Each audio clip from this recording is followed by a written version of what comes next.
Hello everyone, welcome back to another session on prompt engineering in practice and powerful patterns for real-world applications. Today in session 9 of our video series, we will be discussing ethical guardrails pattern. In the previous sessions, we have covered persona pattern, few shot pattern, template pattern, and context manager. With ethical guardrails pattern being covered today, we will be covering the complete foundational patterns, and from tomorrow we will begin the interaction patterns. So first, let us see what's the ethical guardrails pattern is, how it is described. So this pattern establishes explicit boundaries and principles that guide AI interactions to ensure output align with ethical standards, organization values, and responsible use guidelines. This pattern implements systematic safeguards against potential biases, harmful content, or misaligned responses, while maintaining transparency about limitations and intended use cases, creating a foundation of trust and responsibility that underlines all AI prompt engineering activities. In a nutshell, what this pattern does is this allows us to prevent the output from generating something that is unethical because the GPT or the LLM that has been trained on the data may have some ethical biases also. But if we put this constraint or the guardrail to say it in a better way, then the output will be cross-checked against all those standards or values which we say that please ensure that your output follows or is within the limitations of are these standards or values or the guidelines. So coming to the contextual statements for this pattern, so one thing I have, may have missed in my previous videos that the way I write the contextual statements, the order of importance decreases as we move down. The first couple of sentences are important and then other sentences become optional or you can omit them also. So incorporate ethical considerations XYZ into your response. So very first thing, yeah, you have to tell that what are the considerations that you want the LLM to consider while generating the output and identify potential ethical concerns in your output before delivery. Further, ensure compliances with following principal standards. So sometimes we need to have some guidelines which are prescribed by the government or some or educational bodies like ASCSB or some advertising norms are there or other regulations are there. We can say that please follow these guidelines because it would have learned these guidelines.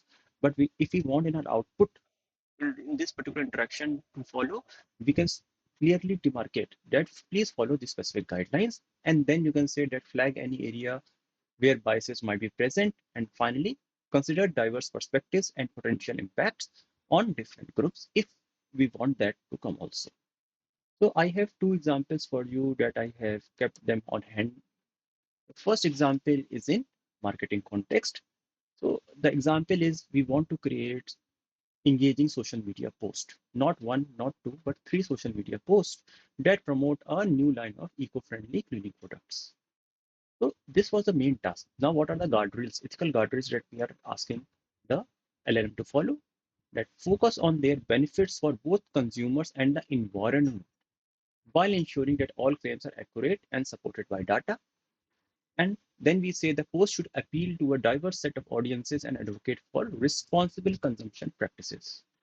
So without wasting much of the time, I will copy this and I will go to my LLM. I will just paste it and I will execute this.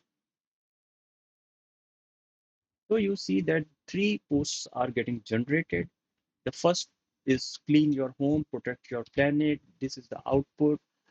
And it has generated me the first post introducing your new eco-friendly cleaning products that are tough on dirt but gentle on the earth. Did you know that traditional cleaning supplies can contain harmful chemicals that pollute waterways, so and so forth? I will not go into detail, but you see it has followed that it focuses on the benefits for both consumers and environment. Similarly, if I quickly go to the second post also, it will be following the same guardrails that I have put into it, that switching between eco-friendly cleaning products can reduce your carbon footprints. Every bottle counts, so and so forth.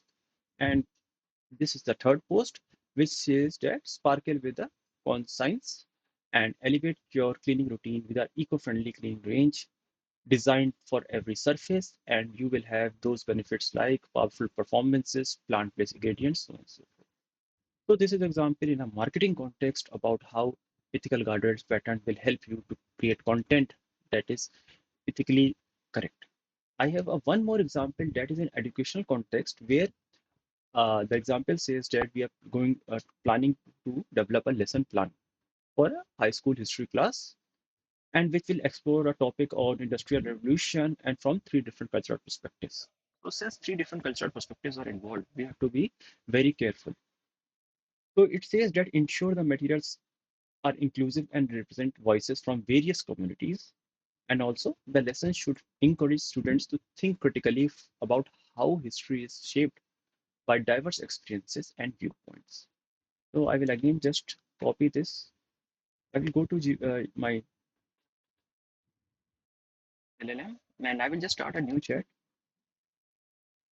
and I will just execute it.